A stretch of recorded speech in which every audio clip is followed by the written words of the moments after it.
என்னைக்குமே இல்லாம இன்னைக்கு கொஞ்சம் சீக்கிரமாவே எந்திரிச்சிட்டேன். சரி எந்திரிச்சிட்டோம். இன்னைக்காவது முத்தம் கொடுத்து கோலம் போடலாம்னு கீழ போனா, எனக்கு முன்னாடி எங்க வீட்டு ஹோம் மினிஸ்டர் கையில வாளோட நிக்கிறாங்க. சரி அந்த நல்ல காரியத்த நீங்களே பண்ணிடுங்கன்னு அப்படியே ஒரு யூட்டர்ன போட்டு கிச்சன் போய் குக்கிங் ஸ்டார்ட் பண்ணலான்னு பார்த்தா, சாம்பார் வைக்கிறதுக்கு தேவையான முக்கியமான வெண்டைக்காய் இல்ல.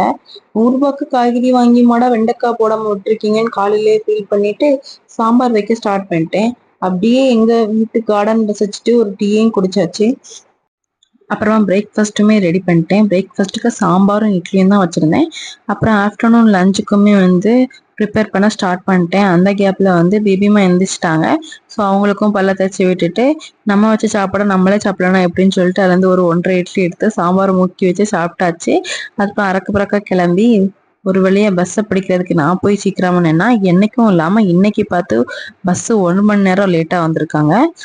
நம்ம எங்கேயாவது வெளிய போனா மட்டும் தான் பஸ்லாம் லேட்டா வரும். இல்லன்னா மத்த நாள்லாம் ரொம்ப சீக்கிரமா வந்துருவாங்க. அப்படி நான் இவ்வளவு அவசரமா எங்க போயிட்டு இருந்தேன்னா, எங்க அம்மா வீட்டுக்கு தான். அக்கா அம்மா வீட்டுக்கு வந்திருக்கா ஊர்ல இருந்து.